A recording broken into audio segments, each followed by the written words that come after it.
Quick message, guys. I don't know why in the black community that people don't seem to apologize for their wrongdoing. People don't seem to know how to, take accountability for things that they do that's not right and apologize for it. A lot of times in our community, we have a fallout. And we can go months, weeks, even years, days, whatever it is. Days, weeks, months, years, decades without speaking. And then all of a sudden we see each other out, or something traumatic happen, or something tragically happen, and we start communicating again. Nobody never apologized. Nobody never bring up the fact that why we missed so much time out on each other's lives, why we stayed apart so long, why we couldn't get along, or why we was in the spot where we was in. Nobody never brings up that issue in the black community. And I say the black community because I'm black. And that's what I didn't encounter so long, so many years, decades on top of decades, how when the black families fight, bicker, and argue, they don't ever apologize. They just think that you're supposed to be cool or whatever.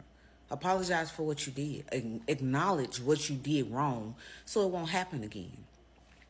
And the reason why I bring up this topic is because a lot of times we don't apologize for what we did, so we don't take accountability for what had happened. So a couple months in, or whatever the case may be, those same things that happened before happen again. It's all because nobody apologized for it. Nobody, took accountable for what happened or what went on, and it just steady going on, and nobody never think that what went on was a wrong thing. They just like, okay, whatever happened, we'll get past it. We'll be talking again. And then you wound up not talking again because instead of the person apologizing for what happened, they just let it go on, and it's like, okay, nothing ever happened. We back at square one. And it just don't work like that, because you're not back at square one. You back at, do I trust you or do I not? Because the other party gonna always in their head have like, this person didn't even have the decency to apologize for what went on. This person didn't even have the decency to apologize for what happened, or bring up the fact that they did do some shicey shit and they won't do it again. Because all their intentions is to do to you what they did to you at first again.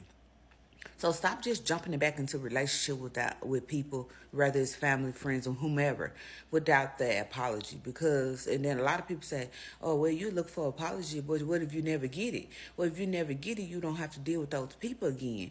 And, you're not fishing for apologies, but it don't make sense in this world for people to split apart, come back together, and act as if nothing ever happened. Because deep down inside, you still feel that void. Somewhere that void is there. For me anyways, because it's like, you never even acknowledged the fact that you was a fucked up individual and you did some messed up shit. And we just back cool and back talking like we ain't never had a run in. Like, it don't sit right. You might play cool, you might, giggle, laugh, and talk, and you might, be cordial. But in the back of your head, you'll never be 100%, true with that person, because you can't. Just can't. So I just really want to bring that quick message to say, when you're going through something with somebody and y'all rekindle things or reconnect, apologize for what you did. You don't have to necessarily bring up the past and, relive it. But I apologize for what happened. I apologize for us going so long without talking. I apologize because, when you love somebody, going so long without talking to them, it can hurt you. It can make you feel bad if you love that person. So apologize for what you do to people when they ain't did nothing to you. Apologize for the mistakes that happen, and promise yourself don't do it again. That's it. That's all. I just want to bring that quick message. This is Kosha. Follow me for more.